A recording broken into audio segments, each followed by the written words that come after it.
Tissue system की हम जहाँ तक बात कर रहे हैं, ये कक्षा 9, 10, 11, 12 सभी कक्षाओं के लिए बहुत इम्पोर्टेंट है। तो एक सिंपल सा एग्जांपल यहाँ दिया हुआ है। एनिमल टिश्यू में स्टमक के अंदर कितने प्रकार के टिश्यू रहते हैं वो सब आपको यहाँ दिखाई दे रहे हैं।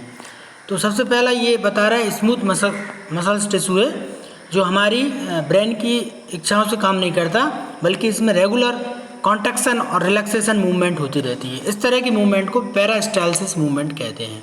पेरास्टाल्सिस मूवमेंट, जिसके द्वारा खाना लगातार आगे बढ़ता रहता है। इसके बाद है नंबर 2 लूज कनेक्टिव टिश्यू है, जो कि स्टमक की जो वॉल है उसको फैलाने का, सिकोड़ने का काम करता है। थर्ड नर्वस टिश्यू है, जो भूख लगने का और भूख लगने के बाद जब हम खाना खाते हैं तो तृप्ति का केंद्र, ये सेंटर हमारे ब्रेन में है और वहाँ तक ये इन्फॉर्मेशन पहुँचाने का काम नर्वस टिश्यू करता है। ब्लड सप्लाई, भाई स्टमक को भी ऑक्सीजन की ज़रूरत है, स्टमक में भी कार्बन डाइऑक्साइड बनता है, उसको रिमूव करना है। स्टमक में ऑक्सीजन और न्यूट्रिएंट्स देने का काम ब्लड के द्वारा किया जाता है। और 5वें नंबर पर कॉलमनर एपिथेलियम है, जो कि डाइजेस्टिव जूस, जो गैस्ट्रिक जूस है वो सीक्रेट करने का काम ये कॉलमनर एपिथेलियम करते हैं। तो इस तरह से छोटे छोटे बहुत से जो टिश्यू हैं वो मिलकर एक ऑर्गन बनाते हैं, जैसे कि स्टमक। इसको डिटेल में हम पढ़ते हैं। Definition: tissue is a group of cell which are structurally and functionally similar.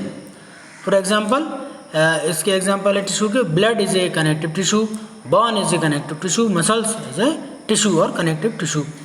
तो क्लासिफिकेशन की बात करें तो 4 प्रकार के टिश्यू हैं। Number 1 epithelial, number 2 connective tissue, number 3 muscular tissue और नंबर 4 नर्वस टिश्यू। एक एक करके इनको हम पढ़ते जाते हैं आगे। सबसे पहले एपिथेलियल टिश्यू की बात करें।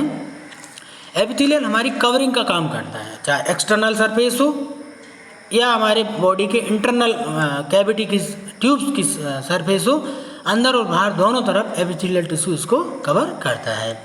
क्या क्या कैरेक्टरिस्टिक हैं? ये एक बेसमेंट मेम्ब्रेन का काम करता है, जो कि पूरी सेल को आपस में चिपकाए रखता है। सेल एक दूसरे के बहुत पास स्थित रहते हैं और सेलुलर स्पेस बिल्कुल भी नहीं होता। ब्लड वेसल्स इसमें प्रेजेंट नहीं होती सबसे ऊपर वाली लेयर में, इसलिए इसको रूसी के रूप में जो है शरीर से लगातार ये स्किल्स के रूप में बाहर भी निकलता रहता है। जैसे सांप में जो कैंचुली रहती है वो एपिथेलियल टिश्यू का ही एक एग्जाम्पल है। हमारे नाखून एपिथेलियल टिश्यू का ही एग्जाम्पल है, जो समय समय पर झड़ते रहते हैं। सेल पोलर रहती हैं और रीजनरेशन की क्षमता इनमें बालों में और नाखूनों में पाई जाती है। एपिथेलियल टिश्यू के फंक्शंस की जहाँ तक बात है तो सबसे पहला फंक्शन है प्रोटेक्शन। ये वियर एंड टियर का काम करते हैं, यानी घर्षण से हमें इंटरनल ऑर्गन को बचाने का काम करते हैं। Skin protect underlining tissue from mechanical injury, harmful chemicals और तमाम प्रकार के बैक्टीरिया को सबसे पहले ढाल हमारी स्किन रहती है। हमारे epithelial tissue he the first line of defence का काम करता है। नंबर 2 सेंसेशन का काम करता है। सर्दी, गर्मी, नमकीन, खट्टा, मीठा, खारा, चटपटा, ठीक है, सब स्वाद और तमाम प्रकार की संवेदनाएं एपिथेलियल टिश्यू के अंदर ही रहती हैं और ये हमारे सेंसेस में पाए जाते हैं। सेंसरी ऑर्गन है skin, eyes, ear, nose and tongue. तो जीभ स्वाद लेने का काम करती है, नाक सूंघने का काम करती है, ईयर सुनने का काम करते हैं और सुनने में भी अलग अलग प्रकार की, दोस्त की आवाज़, मम्मी पापा की इतने साल पहले सुनी हुई आवाज़, ये कौन सा गायक कलाकार गा रहा है, ये टोटल सेंसेस हमारे एपिथेलियल टिश्यू के काम है। स्किन और आइज। सीक्रेशन की जहाँ तक बात करें तो समय समय पर आप देखते होंगे स्वेट ग्लैंड पसीने का सीक्रेशन करती हैं। कान में पाई जाने वाली सीरोमिनस ग्लैंड्स एक वैक्सी मटेरियल का सीक्रेशन करती हैं।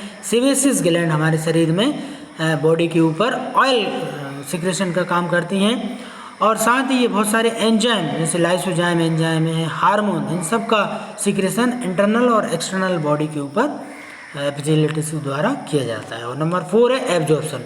जो भी हम खाना खाते हैं हमारे स्मॉल इंटेस्टाइन के अंदर न्यूट्रिएंट को एब्जॉर्ब करने का काम एपिथेलियल टिश्यू ही करता है।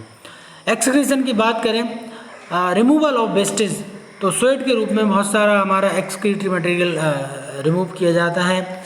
डिफ्यूजन जो है शरीर के अंदर, जब हम स्किन में कहीं कट लग जाता है या कोई क्रीम लगाते हैं, ऑयल लगाते हैं, तो वो सिंपली जो है वो सिलेक्ट कर लिया जाता है और बॉडी के अंदर डिफ्यूज़न के द्वारा ये अंदर पहुंच जाता है। साथ ही इसमें डिफरेंट टाइप की गैसेस भी लंग्स और कैपिलरी के थ्रू डिफ्यूज होती हैं, जिसमें ऑक्सीजन लंग्स से टिश्यू में जाता है और कार्बन डाइऑक्साइड टिश्यू से लंग्स में पहुंच जाती है और वहाँ से शरीर से बाहर हो जाती है। क्लीनिंग की बात करें तो ये जो जैसे मैंने कहा, removing dust particle, foreign bodies हमारे एयर में जो साथ में चले जाते हैं, या हमारी स्किन जो लगातार हम जब नहाते हैं या उसको स्किन को रगड़ते हैं तो धीरे धीरे ये पुरानी स्किन जो है वो रिलीज़ हो जाती है और उस जगह पर नई स्किन आ जाती है।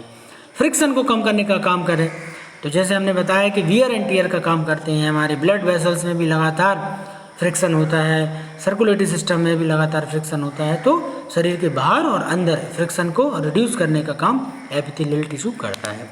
यहाँ तक एपिथेलियल टिश्यू के प्रकार की बात करें, टाइप्स ऑफ एपिथेलियल टिश्यू, तो सबसे पहला है एपिथेलियल टिश्यू सिंपल। सिंपल में सिंगल लेयर रहती है सेल की, और ये एग्जाम्पल पाया जाता है Bowman capsule of the kidney. तो नीट में इस तरह के क्वेश्चन पूछे जाते हैं और कभी कभी आपको ऑनलाइन एमसीक्यू में भी ये पजल में पूछ लिया जाता है कि बोमन कैप्सूल में कौन सा एपिथेलियम है। तो आप ध्यान रखिए, इसमें सिंपल एपिथेलियम है जिसमें सिंगल लेयर ऑफ सेल पाई जाती है। शेप और फंक्शन के आधार पर सिंपल एपिथेलियम को भी 3 भागों में बांटा गया है। नंबर 1 है squamous, simple squamous epithelium. Number 2 है क्यूबॉइडल। नंबर 3 है कॉलमनर। तो यदि सेल लगातार झड़ रही हैं तो स्क्वैमस है, क्यूब शेप्ड है तो क्यूबॉइडल एपिथेलियम है, और कॉलम शेप्ड है सेल तो ये सिंपल कॉलमनर एपिथेलियम कहलाता है। स्क्वैमस की बात करते हैं, पेमेंट एपिथेलियल है, सबसे बाहर रगड़ खाने का काम, वियर एंड टियर का काम स्क्वैमस एपिथेलियम के द्वारा किया जाता है। तो एक्चुअल में जो सांप की जो कैंचुली निकलती है, हमारे शरीर से जो रूसी निकलती है, वो सब स्क्वैमस एपिथेलियम का ही एग्जाम्पल है।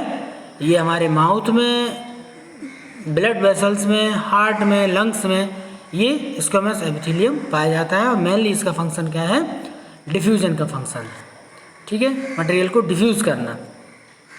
सिंपल क्यूबॉइडल एपिथेलियल की बात करें तो इसकी जो सेल रहती हैं स्क्वायर शेप्ड या क्यूब शेप्ड रहती हैं, न्यूक्लियस स्फेरिकल रहता है और ये पाया जाता है हमारी ग्लैंड्स में, किडनी ट्यूबुल्स में। ठीक है, और ये फंक्शन है इसका सीक्रेशन एंड एब्जॉर्प्शन। शरीर में जहाँ जहाँ सीक्रेशन होता है, कहाँ होता है सीक्रेशन? सीक्रेशन होता है हमारी ग्लैंड्स में। एंडोक्राइन ग्लैंड्स हैं, एक्सोक्राइन ग्लैंड्स हैं, ceruminous gland, sebum gland, sweat gland, lacrimal gland जो आँख से आंसू निकालती है। तो सीक्रेशन और एब्जॉर्प्शन का काम जहाँ होगा वहाँ सिंपल क्यूबॉइडल एपिथेलियम पाया जाता है। जहाँ तक कॉलमनर एपिथेलियम की बात करें तो सेल जो रहती हैं कॉलम शेप्ड रहती हैं, बड़े आकार की सेल रहती हैं, न्यूक्लियाई इलोंगेटेड रहता है और हमारी स्टमक और इंटेस्टाइन की लाइनिंग में कॉलमनर एपिथेलियम पाया जाता है। ये टिश्यू वहाँ पाया जाता है nose, ear, taste bud of tongue, और इसका काम भी सीक्रेशन एंड एब्जॉर्प्शन का है। तो ध्यान देने वाली बात यह है कि कॉलमनर सीक्रेशन और एब्जॉर्प्शन, जहाँ लिक्विड पोर्शन ज़्यादा रहता है, स्टमक, इंटेस्टाइन जहाँ भोजन का पाचन है, जहाँ पर बहुत सारे एंजाइम फूड डाइजेशन में मदद कर रहे हैं, तो सिंपल कॉलमनर एपिथेलियम वहाँ प्रेजेंट रहता है। ये अलग अलग पोर्शन दिए हुए हैं और कहाँ कहाँ ये लोकेटेड है, इसके दोनों डायग्राम आपको ध्यान से देखना है। सबसे पहले सिंपल स्क्वैमस एपिथेलियम है, ठीक है, उसके बाद सिंपल क्यूबॉइडल एपिथेलियम है, सिंपल कॉलमनर है और चौथे नंबर का simple pseudo stratified squamous epithelium है। तो ये इनके डिस्क्रिप्शन है, सीक्रेशन और एब्जॉर्प्शन का काम है, ठीक है, डिफ्यूजन का काम है, ये आपको याद रखना है। स्ट्रेटिफाइड एपिथेलियम की जहाँ तक बात करें तो स्ट्रेटिफाइड लगातार झड़ने वाला है, इसमें स्क्वैमस एपिथेलियम है, क्यूबॉइडल, कॉलमनर और ट्रांजिशनल एपिथेलियम इसके टाइप है। स्ट्रेटिफाइड स्क्वैमस एपिथेलियम, इसमें एक से ज़्यादा लेयर रहती है, हमारे गद्दी यानी हाथ और पैर के जो तलवे रहते हैं, पाम एंड सोल, यहाँ पर ये पाया जाता है stratified squamous epithelium, palm and sole. ठीक है, it is characteristic feature of the skin occur in lining of the tongue and oesophagus. इसके अलावा टंग और इसोफेगस में भी ये पाया जाता है। स्ट्रेटिफाइड क्यूबॉइडल की बात करें तो ये हमारे स्वेट ग्लैंड्स में पाया जाता है, फेरिंग्स में ये पाया जाता है, इसकी उपस्थिति फेरिंग्स में देखी जाती है। स्ट्रेटिफाइड कॉलमनर एपिथेलियम की जहाँ तक बात करें तो ये हमारे शरीर में मेल यूरिथ्रा में, कुछ ग्लैंड्स में और मेल यूरिथ्रा में स्ट्रेटिफाइड कोलुमनर एपिथेलियम पाया जाता है। ये क्वेश्चन इंपॉर्टेंट है, पूछे जाते हैं कभी कभी। और ट्रांजिशनल एपिथेलियम, ये एपिथेलियम पाया जाता है हमारी यूरिनरी ब्लैडर में, ये उपस्थित रहता है। वॉलंटरी मसल्स को जैसे यूरिन की इच्छा होती है तो उस समय ये यूरिनल ओपनिंग का काम करते हैं। मसल्स टिश्यू के बारे में हम कल स्टडी करेंगे। Thank you.